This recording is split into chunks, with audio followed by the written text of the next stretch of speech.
لله والصلاة والسلام على رسول الله صلى الله عليه وسلم وهو الذي مرج البحرين هذا عذب فرات وهذا ملح أجاج የሚለው እንግዲህ የውሃን አገልግሎትና ጥቅም ባጭሩ ተጠቆመ በኋላ አላህ Subhanahu Wa Ta'ala ሁለቱ ውሃዎች ደግሞ በተለያዩ ቦታዎች እንዳስቀመጣቸው በሚገናኙበትም ጊዜ ተመቀላቀል የሚከለክላቸው ልዩ መጋረጃ እንዳላቸው ተቆመነ ማለት ነው።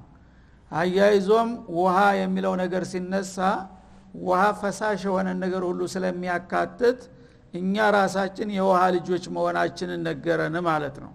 ሰዎችን ከውሃ ነው የፈጠርኳቸው ማለት ከአባታቸው ጀርባ ተወርሮ የሚወጣ ውሃ ወደ እናታቸው ማህፀን በመግባት ከሷ እንቁላል ጋር ተቀላቅሎ ከ9 ወራት በኋላ የሚወለድ ልጅ ወንድ ልጅ ከሆነ በቀጥታ የአባቱ መተኪያ ሲሆን ሴት ደግሞ እንደገና ከሌላ ብሔረሰብና ከሌላ ቤተሰብ ጋራ የምታዛምድ አድርገን እርባታችሁ እንዲቀጥል አደረግንላችሁ።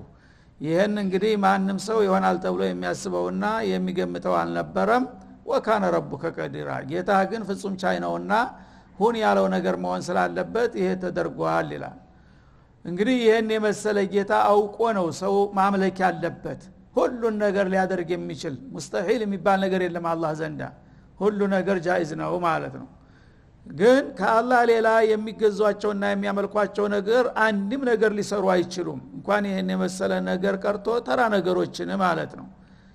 ወያዕቡዱነ ሚን ዱኒላህ ያልታደሉት ካዲዎች ግን ከአላህ ሌላ የሆነን ይገዛሉ። ማላ ينفعهم ያ የሚገዙት የሚያመልኩት ነገር ቢገዙት የማይጠቅማቸው አገለገልከኝ ብሎ አጅር የማይከፍለውና ምስጋና የማይሰጠው የሆነውን ጉኡዛን ወይም ደግሞ ህይወት ያለውን ቢሆን ከሱ ያልተሻለውን ደካማ ፍጡር ጌታ ይሆናል ይረዳኛል ብሎ የሚያመልክ ጅልም አልጠፋም ይላል። ወላ يضرهم እነዛ የሚያመልኳቸው ነገሮች ደግሞ እነዚህን ለምን አመልካለሁ ብሎ ቢያምጽ የማይጎዳ ለምን አታመልከኝም ብሎ ጥቃት ሊከፍትበት የማይችለውን ሁሉ የሚገዛ ጅል አለ ይላል አላህ Subhanahu Wa Ta'ala። እኔ ተገዙ ይብል ሁሉን ነገር ያረኩላችሁ ሁሉን ነገር የሰጠኋችሁ ጌታችሁ ስለሆንኩ ነው። አንገዛም ብትሉ ደግሞ ልቀጣችሁ ስለምችል ነው። እሺ እንገዛለን ካላችሁ ወረታ ልሰጣችሁ ጀነት ለመነዳችሁ ነው። ሌሎች ምን አድራጊ ናቸው የምትገዙላቸው? አንገዛም ብለ አንዱን ጣዖት ብትክደው ለምን አትገዛልኝም ብሎ እርምጃ ሊወስድ ይችላል? ወይስ ደግሞ ብትገዛለት ብትደክም ብትወድቅ ብትነሳ እኔን አገለገልክ ብሎ ሽልማት ሊሰጥህ ይችላል? ምንም ነገር ሊያደርግ አይችልም። ለራሱ ጉዝ ነው ማለት ነው። ስለዚህ ይሄንን እንግዲህ ሁሉን ነገር ያሟላ የሆነውን ጌታ ትተው ምንም የማይጠቅመውን ቢወድ የማይጠቅም ቢጠላ የማይጎዳውን ሁሉ የሚያመልኩ ጅሎች አሉ ይላል አላህ Subhanahu Wa Ta'ala። ወካነ الكافر على ربه ظهيرا ካፊር እኮ በጌታው ላይ የሰይጣን ተባባሪ ነው አለ አላህ Subhanahu Wa Ta'ala። ሱብሃንአላህ። እንግዲህ አላህ ሁሉን ነገር ያደረገልህ በማዕናዊውንም ዛሂራዊውንም በአካልም በመንፈስም በቀጥታም በተዘዋሪም ማንኛውም ጥቅም የተባለ ሁሉ የሚመጣልን ከአላህ ነው። ወማ ቢኩም ሚን ኒዕመቲን ፈሚን አላህ እንዳለው ማለት ነው።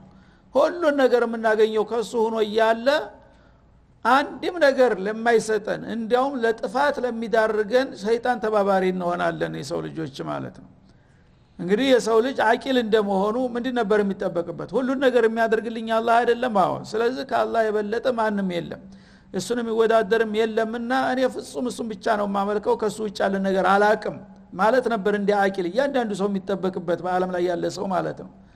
ግን ምን ሆነ? በተቃራኒው አብዛኛዎቹ እንዳውም ወካነ الكافر على ربه ظهيرا للشيطان ሱብሃንአላህ።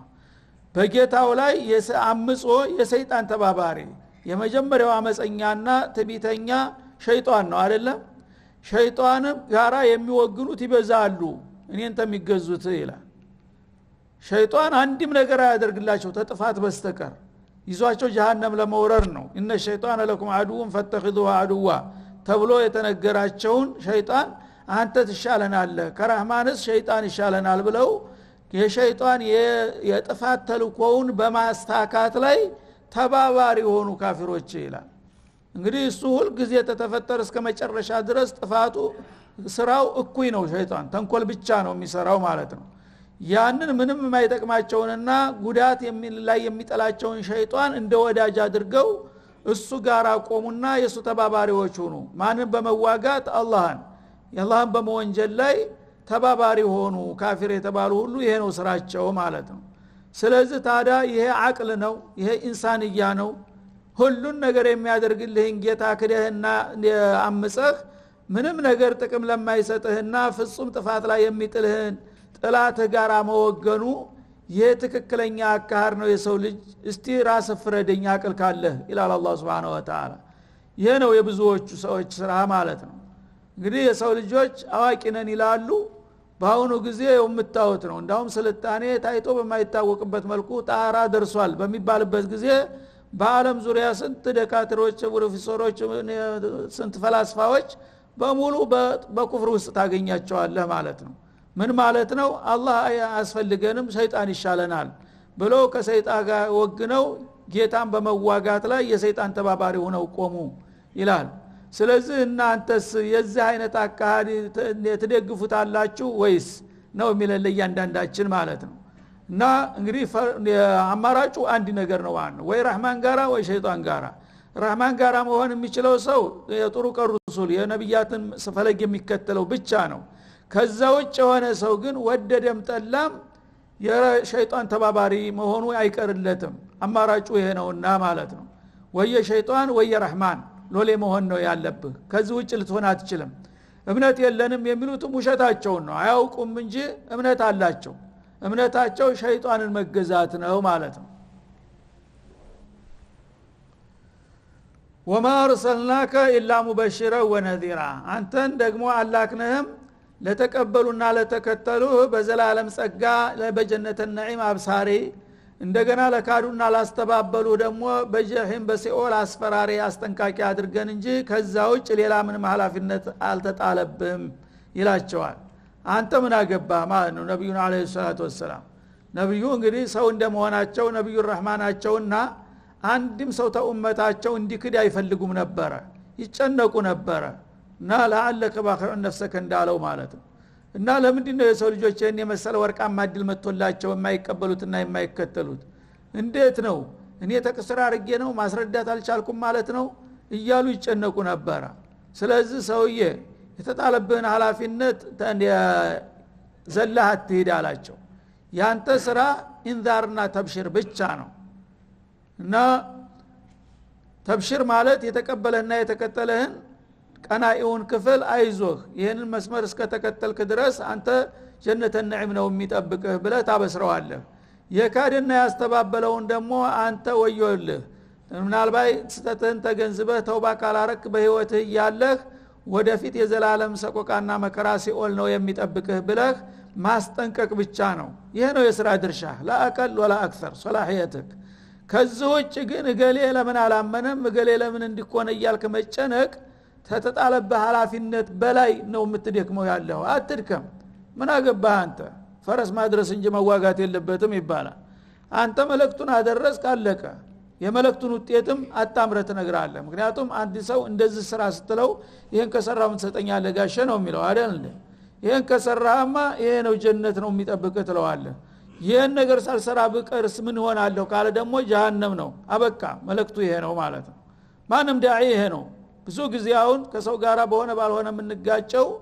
የዳዕዋውን ስልት እየለቀቅን ነው ማለት ነው በነብዩ ደረጃ እንኳን ማንም ሰው ጋራ አንድ አንጃ ገራንጃ መጋጨት አያስፈልግም ማለት ነው እና አንተ ኢነ ዲነ ኢንደላህ الاسلام ያ ከእስላም የተሻለ የሚያዲንህ ምንም ሃይማኖት የለም እስላምን ተቀበል ወንድሜ እኔ ለራሴ የምወደው ላንተ ወድልሃለሁ ትለዋለህ በቀላሉ ማለት ነው እስላምን መቀበል ምን ጥቅም ይሰጠኛል ካልክ የዘላለም ጽድቅ ታገኛለህ ጀነተ ነዒም ታገኛለህ ትላለህ ብክዲስ ሳልቀበልስ ብቀር ታልተቀበልክማ ሲኦል ነው የሚጠብቅ ጀሃነም ነው ዘላለም ላ የሙቱ ፊሃ ወላ ይህያ ለው ጀሂም ውስጥ ነው የምትገባው ትለዋለህ አለቀ ከዚህ በኋላ እሺ ተቀበል ያለው ካለ ጀዛው ኸይር አልহামዱሊላህ ማለት ነው አይ አንተ የምትለውን ያህል ሰማማ አልቀበልም ካለ አንተ ወዛክ እኔ መልእክቱን አድርሻለሁ ከዚህ በኋላ ምንም ችግር የለም የፈለከውን ብለው ተተው መሄድ እንጂ ለምን አትቀበልም ብለ መፋጠጥ መሳደብ መቧቀስ አያስፈልግም ማለት ነው ምክንያቱም እነከ ላ ተህዲ መን አህበብተ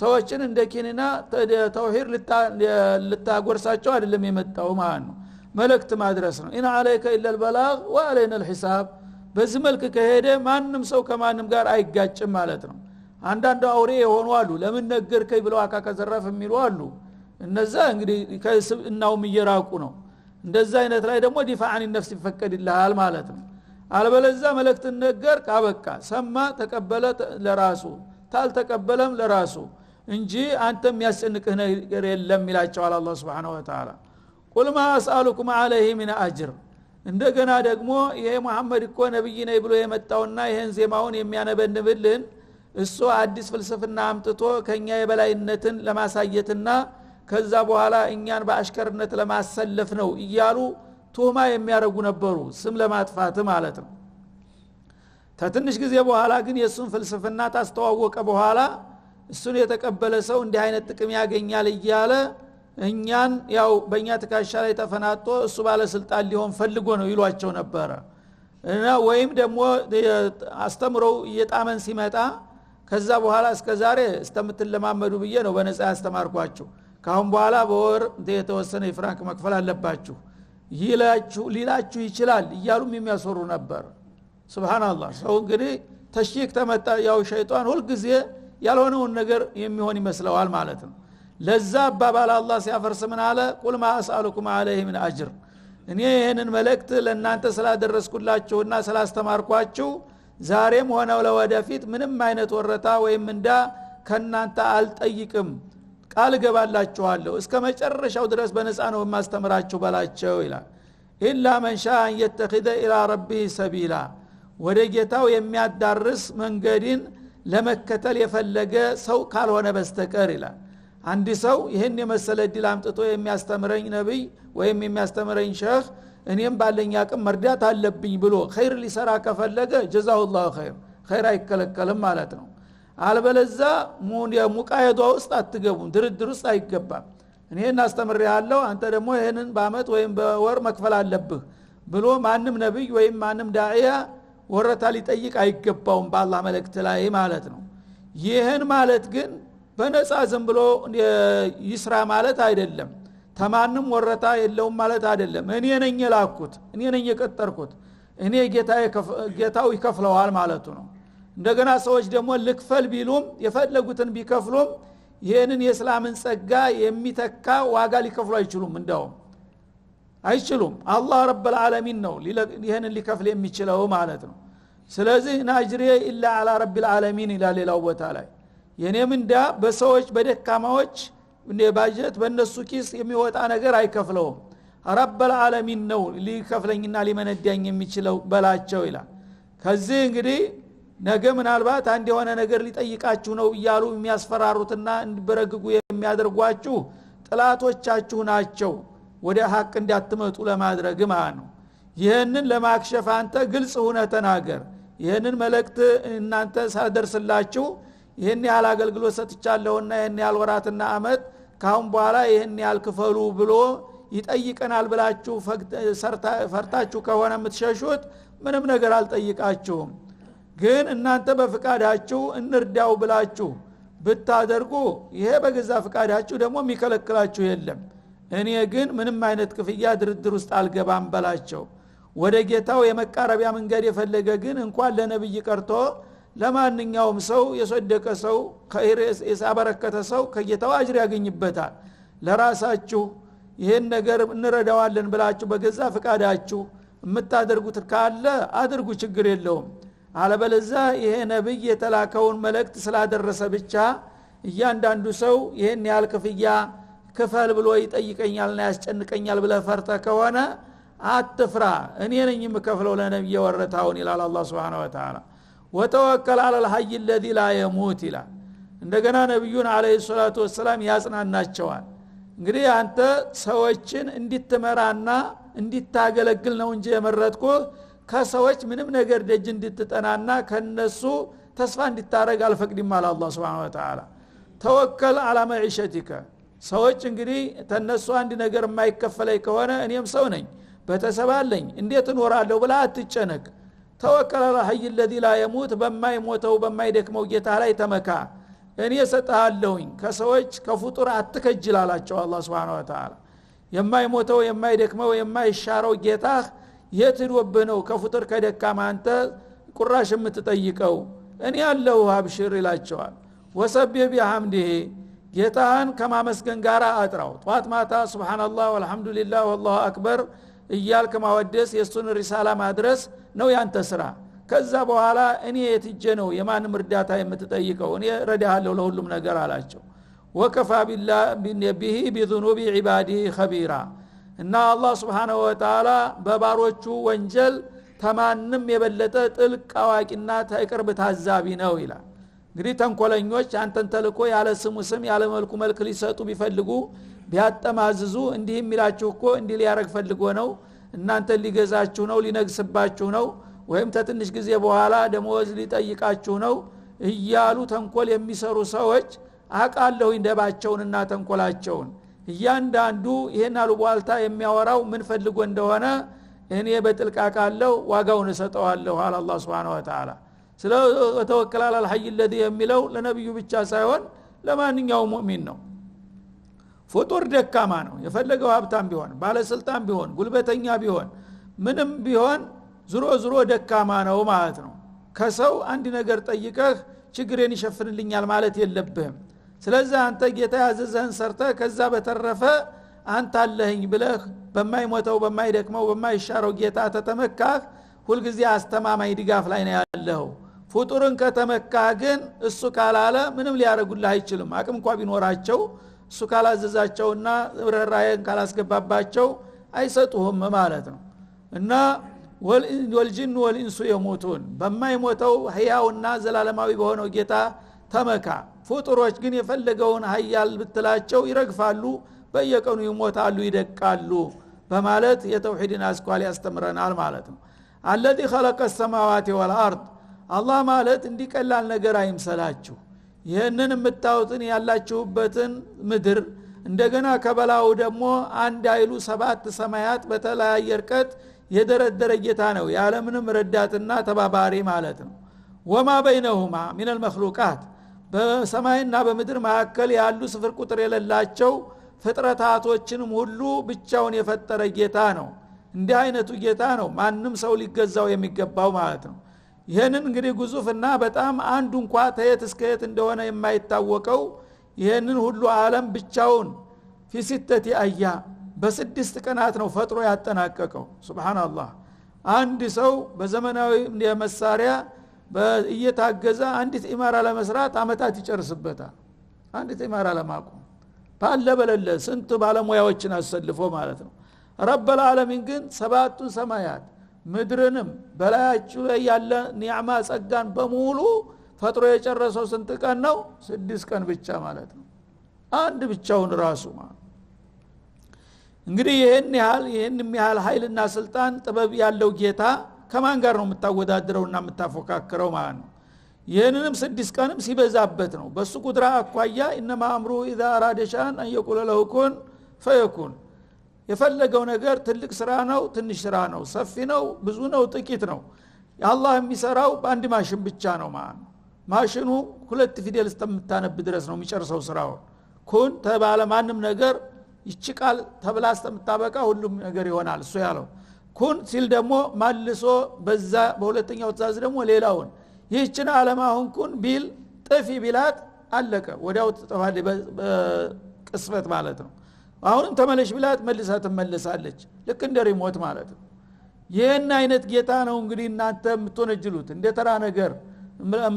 የምታንጓጠጡት ማለት ነው ስለዚህ 7ንም ሰማያት ምድርንም በ6 ቀናት ማለት እንዲህ አይነት እንግዲህ ለዘላለም ለብዙ ዘመናት የሚያገለግል ዓለማትን በቀላል ነገር ባጭር ጊዜ ቢሰራው ሰዎች አስተምሮ አያገኙም ማለት ነው ሰዎች ብዙ ጊዜ የሚቆይና ለብዙ አገልግሎት የሚፈልግን ነገር ረጋ ብለው አስተውለው እንዲሰሩ ያንን ለመጠቆም ነው 6 ቀናት የወሰደበት ማለት ነው ለማስተማር ብሎ አለበለዛ ማንኛውንም ነገር በኩን ይጨርሰዋል በሰኮንድ ማለት ነው ይሄንንም ያህል ኃይልና ጥበብ ያለው ጌታ እንግዲህ ትታችሁና ረስታችሁ ከጥላታችሁ ከሰይጣን ጋር ተወግናላችሁ የሰው ልጆች አቂል ነኝ ትላላችሁ የት ላይ ነው አቅላችሁ ይላል ثم استوى على العرش الرحمن ከዚያ በኋላ አርሽ በሚባለው ትልቁና ግዙፉ ዓለም ላይ የበላይነቱን አረጋገጠ ይላል። እንግዲህ አርሽ አዕظم المخلوقات واعلى المخلوقات ነው። የመታችኛው ዓለም እኛ ያለንበት ምድር ነው። ከምድር በላይ የሰማኡ ዱንያ ይመጣል። ከዛ በላይ ሁለተኛው፣ ሶስተኛው፣ አራተኛው፣ አምስተኛው፣ ስድስተኛው፣ ሰባተኛ ሰማይ ያልቃል። እያንዳንዳቸው ድንዳኔያቸው 500 ዓመት የሚያሰር ነው። ካንዱ እስከ ሌላው ድረስ ደግሞ እንደዛው 500 ዓመታት የሚያሰር ነው። ከዛ በኋላ ደግሞ ኩርሲ የሚባለው ዓለም ይመጣል። እሱ ሲያልቅ ደግሞ አርሽ የሚባለው ዋናው ይመጣል ማለት ነው። ከዛ በላይ አርሽ አርሽ በላይ አላህ ረብል ዓለሚን ነው።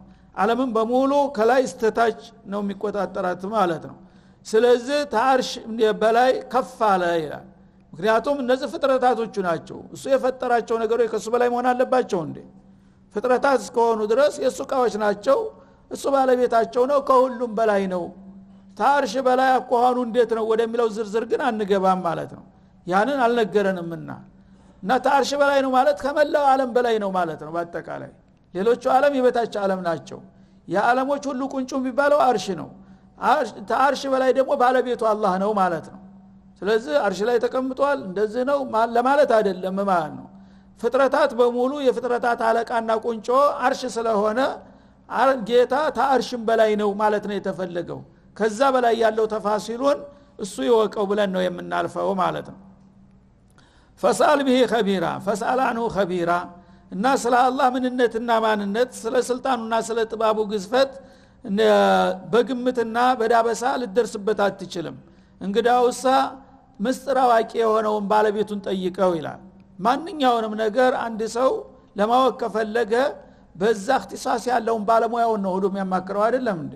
ማንንም ጃሂል ብሎ አግባብ የሌለውን አያማክርም አንድ ሰው። ስለዚህ ስለ አላህ ምንነትና ማንነት ከማን ልማር ማንን ልጠይቅ ታልክ አዋቂውን ጠይቅ አለ። ማን ነው ይሄን ነገር ሊያውቅ የሚችለው? ራሱ ነው ማለት ነው። እኔን ጠይቅ ስለ እኔ እንጂ ማንም ሊገልጠኝ አይችልም ነው የሚለው አላህ Subhanahu Wa Ta'ala። እና እኔ ማንነቴን ምነግራችሁና ማስረዳችሁ እኔ ነኝ። ከኔ ውጭ አለ ምናልባት የሚያካለ እኔ ያስተማርኩት ነብዮች ናቸው ማለት ነው።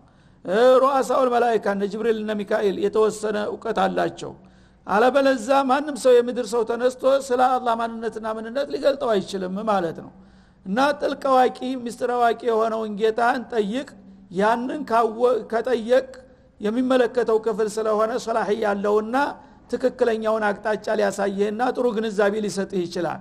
አለበለዛ እና ወጀድና አባና እያልክ በጨለማው ዝም ብለህ ብትደናበር አባቴ እንዲሰምቻለሁ እንደዚህ ነው ብትል የዚህ አይነት አካሄድ ከኔ ጋር አያገናኝህም በማለት ያስጠነቅቃል ማለት ነው። ፈሳል به خبيرا ማለት እንግዲህ خبير ማለት ላውንም ውስጡንም ምስጥር የተባለን ሁሉ አብጠርጥሮ የሚያቅ ነገር خبير ይባላል። ስለዚህ ፉላን خبيرون في مجال كذا ይባላል። በዚህ ሙያ ላይ ገሌ የመጨረሻ ባለሙያ ነው ከተባለ ያ ሰው እንግዲህ በዛ ሹኡን የተነሳውን ጥያቄ ሁሉ በቀላሉ መመለስ ይችላል ማለት ነው። ስለዚህ ስለ አላህ ማንነትና ምንነት ማን ነው خبيሩ ከተባለ እሱ ራሱ ነው ማለት ነው። ምክንያቱም አላህ በዋሳት አይደረስበትም። ማንኛውም ፍጡር የተባለ ነብያት እንኳን ቢሆን የተወሰነ ደረጃ የሰጣቸውን ዕውቀት እንጂ አጠቃላይ ዕውቀት የላቸውም ማለት ነው። መላእክቶችም ቢሆኑ እንደዛው ናቸው። አላህ ግን Subhanahu Wa Ta'ala ስለ ራሱ ተጠየቀው ወደስ ተምትጠላ አትጋቢ መልስ ይሰጣል። ስለዚህ እሱ የሰጠህን ነገር በጸጋ ተቀበል። ከዛ ውጭ ግን በዳበሳና በመናልባት ስለሱ ማንም ወረኛ ቢያወራ አትስማ ያሳስተሃልና ማለት ነው። ከዛ ቀጥሎ የአላህ ረሱሎች ያው እሱ ወክሏቸዋል መርጧቸዋል። ከማንም ሰው የበለጠ ተጨማሪ መረጃ አግኝተዋል። ያንን የተሰጣቸውን መረጃ ተመርኩዘው እነሱም ከሌላ ሰው በበለጠ ዕውቀት አላቸውና ስለ ጌታ ማስተማርና ማስረዳት ያለባቸው እነሱ ናቸው። ከዛም በተዋረድ እንግዲህ የነሱን ደግሞ ዒልም የወረሱ ሰዎችም ካሉ እንደዛው እያለ ይወርዳል እንጂ አለበለዚያ አንድ ሰው ከመሬት ላይ ተነስቶ ዝም ብሎ የራሱን አስተያየትና ጥናትና ምርምር አድርጎ እንደሌላው ነገር እንደ ፍጡር እገሌ ጥራት አድርጎ እንዲህ አይነት ነገር ደረሰበት የሚባል ነገር አይኖርም። በአላህ በኩል ከአላህ የሚመጡ ዕውቀቶች በሱ ፍቃድና በሱ ስጦታ ብቻ ነው እንጂ ሰዎች በግል ጥረታቸው ሊደርሱባቸው አይችሉም ይላል ማለት ነው። الذي خلق السماوات والارض አላህ ማለት ያ ነው ሰማያትንና ምድርን ብቻውን ያለምንም ረዳት የፈጠረ ወማ በይነሁማ በመካከላቸው ያሉትንም في 6 ايام በ6 ቀናት ثم استوى على العرش ከዛ በኋላ اعظم المخلوقات የሚባለውን ታላቅና ግዙፉን ዓለም የበላይ መሆኑን አረጋግጧል በሱም ላይ በቁጥጥሩ ስር ነው አርሽ ማለት ነው فاسال به خبيرا فاسال به ዝላይ ጃር መጅሩር ብዙ ጊዜ حروف الجارة ይተካካሉ እና فاسال عنه ብለው ነው ሙፈሲሮች ይሄንን የፈሰሩት ማለት ነው فاسال به ማለት فاسال عنه ባእና አይን ሁለቱም حرف الجر ናቸው አንዱ ሌላውን ይተካቸዋል ማለት ነው እና فاسال عنه خبيرا ስለሱ እንደ ለማወቅ ከፈለክ ስለ ረብ العالمين ስለማንነቱና ስለምንነቱ ጥሩና ትክክለኛ ተጨባጭ ዕውቀት ማግኘት ከፈለክ ስለሱ በቂ ግንዛቤ ያለውን ኃይል ጠይቅ እሱ ራሱ ነውና ወይም ደግሞ እሱ የወከላቸውና የመረጣቸው ነብያቶች ናቸው ይላል واذا قيل لهم اسجدوا للرحمن هذا صلى الله وسلم على النبي وعلى اله وصحبه